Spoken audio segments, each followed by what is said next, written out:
Salut les geeks, c'est Nawak, bienvenue dans cette toute nouvelle vidéo. Alors aujourd'hui, pas de unboxing figurine, pas de unboxing statue. Aujourd'hui, on va parler bouquin. Alors vous avez dû le voir à la miniature. Donc aujourd'hui, je vais vous présenter le guide ultime de Jurassic Park. Alors Jurassic Park, c'est un film qui est sorti en 93, réalisé par Steven Spielberg. C'est vrai qu'on a inconsciemment, en fait, alors moi personnellement, je suis un gros fan de Jurassic Park. J'ai vu un nombre incalculable de fois. Et c'est vrai qu'en fait, pour ceux qui sont familiers avec cette franchise, Jurassic Park, en fait, on a toujours, comment dire, en fait, inconsciemment, on pense tout connaître de Jurassic Park. Et c'est légitime parce que Jurassic Park, c'est sorti en VHS, c'est sorti en DVD, c'est sorti en Blu-ray. Il y a eu tout un tas de livres, de bouquins, de revues autour du film. Donc c'est vrai que tout ce qui est making of, secret de tournage, etc., on a l'impression de tout connaître. Et pourtant, j'ai été très très agréablement surpris à travers ce livre que je vais vous présenter. J'ai été très agréablement surpris de découvrir des anecdotes que je ne connaissais pas. Donc, on passe à la review. C'est parti.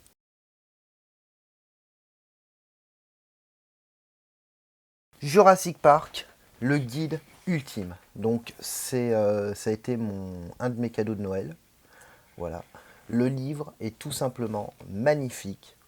Et le livre est vraiment complet, que ce soit en termes d'illustration et de texte. Donc ce qu'on va faire, plutôt que de vous le présenter comme ça, je vais vous le présenter directement en vue à la première personne. C'est parti. Jurassic Park, le guide ultime, c'est vraiment une bible. C'est vraiment une bible. J'ai pas mal de livres sur Jurassic Park. Et là, franchement, je me régale à le lire. Alors, c'est un livre qui traite des trois épisodes de la saga, donc Jurassic Park 1, Jurassic Park 2, Le Monde Perdu, et Jurassic Park 3. Mais on a quand même une énorme partie consacrée à Jurassic Park. Le livre fourmille de détails. Vous allez voir, c'est hallucinant. Donc déjà, on a plein de croquis comme ça qui illustrent le livre. Et ce sont des croquis qui ont servi lors du travail de pré-production. Voilà, donc on revient sur la jeunesse du film, on revient sur l'élaboration du scénario. Là aussi, j'étais super étonné parce qu'au niveau du scénario, ils en ont fait, il y a eu une multitude de scénarios qui ont été écrits. Et un truc que j'ignorais tout bêtement, c'est que jusqu'au dernier moment, le scénario a été modifié. C'est-à-dire même pendant le début du tournage, le scénario était sans cesse modifié. Vous voyez, alors là, on a des croquis qui ont été réalisés par des membres de l'équipe du film. Vous voyez, là, on a toute une partie consacrée aux effets spéciaux. C'est vraiment un magnifique bouquin. On revient sur la création du parc, sur l'élaboration des véhicules, sur les effets spéciaux en ce qui concerne les effets numériques, les acteurs. Les acteurs, alors par exemple, un truc tout bête que j'ignorais, Jurassic Park, qui semble être la définition du blockbuster par excellence, j'ai appris dans ce livre qu'en fait, non, au départ, Jurassic Park n'a jamais été pensé comme un blockbuster. Voilà, parce que Steven Spielberg était assez limité en termes de budget. Vous voyez, on revient sur les croquis. Jeff Goldblum, qui interprète le savant Ian Malcolm, là aussi, petite anecdote que j'ignorais complètement, Ian Malcolm, jusqu'au dernier moment, son personnage devait mourir. Et en fait, c'est pendant le tournage, au début du tournage, c'est Spielberg qui a demandé à son scénariste de modifier le scénario et de laisser Ian Malcolm en vie. Parce qu'il avait été impressionné par la prestation de Jeff Goldblum qui s'était présenté au casting. C'est-à-dire, en fait, ils l'ont fait venir au casting sans vraiment savoir s'ils allaient utiliser le personnage. Pareil pour Samuel L. Jackson, qui interprète Ray Arnold. Alors lui, par exemple, petite anecdote, il s'est pointé au casting, il a récité sa réplique et il s'est barré d'un coup. Parce qu'il était, apparemment, il était pressé. Mais franchement, c'est un très beau bouquin. Les équipements, les vêtements, les accessoires, les marionnettes,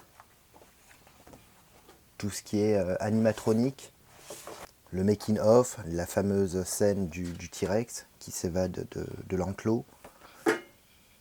Les illustrations sont vraiment... les photos sont magnifiques. Le centre des visiteurs. Et là, ensuite, on passe au monde perdu. Voilà, toujours pareil. Des croquis qui ont servi en pré-production, qui ont servi de base pour l'élaboration du film. Et on continue comme ça jusqu'à Jurassic Park 3. Et d'ailleurs, c'est marrant parce qu'en fait, il y a beaucoup d'idées qui étaient prévues au départ pour Jurassic Park et qui ont été reprises dans Jurassic Park 3. Voilà, Jurassic Park 3 qui est boudé par beaucoup de gens et franchement, alors moi personnellement, je ne le considère pas comme un très bon Jurassic Park, mais je le considère comme un très bon film d'aventure. Voilà, les storyboards. Et puis, il y a un chapitre aussi, c'est intéressant, qui est consacré à tout le côté marketing.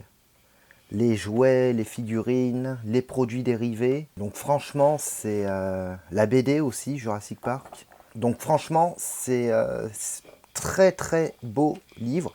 Et en plus, alors il y a un petit truc qui est vachement sympa, c'est qu'on a des reproductions facsimilées de certains accessoires, de certains accessoires papier. Par exemple, là, on a une reproduction du badge d'entrée. Voilà. Et on a quoi d'autre? Là, on a par exemple le storyboard d'une scène qui a été retirée du film, où Robert Muldoon chasse le T-Rex pour l'endormir.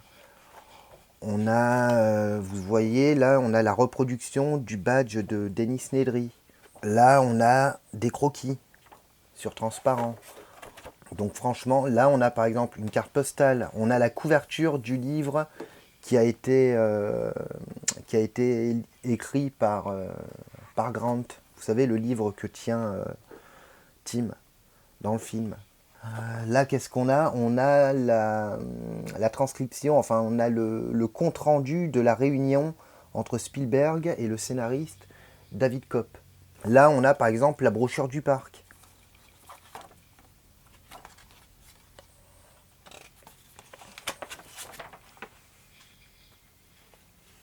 Voilà. Et on a plein d'accessoires papier qui sont dans le livre. Là, par exemple, on a le croquis de la fameuse cage. Vous savez, l'espèce de gros container au début du film.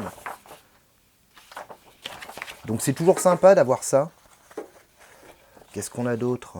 On a pas mal d'accessoires, on en a vraiment plusieurs. Là, on a un transparent sur Monsieur ADN. On a quoi d'autre? Là, on a... Je crois que ça, c'est tout ce qui est croquis, storyboard. Là aussi, il me semble. Je les ai pas tous regardés. Hein. Là aussi, storyboard pour Jurassic Park 2. Donc franchement, c'est vachement cool. Là aussi, alors là par contre, j'ai pas regardé de quoi il s'agissait. Là, la petite... vous savez, dans Jurassic Park, le 3, la petite carte Kirby Enterprise.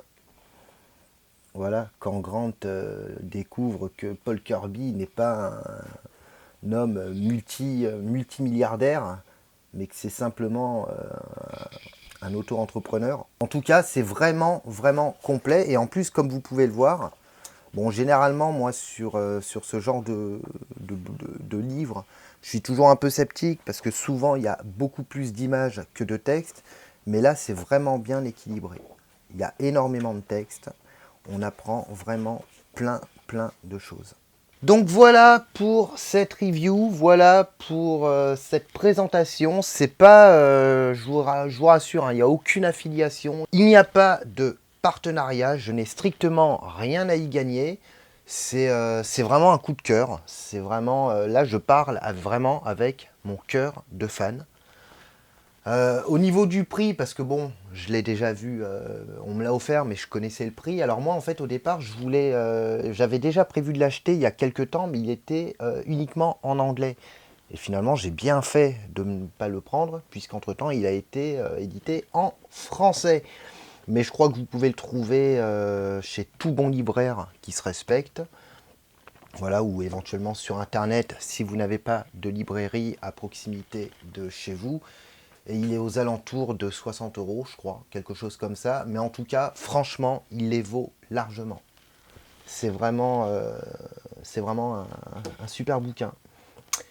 Voilà, donc n'hésitez pas à l'acheter. Voilà, faites-moi vos retours dans les commentaires ci-dessous. Est-ce que vous connaissez déjà ce livre? Est-ce que vous le possédez? Est-ce que vous comptez l'acheter?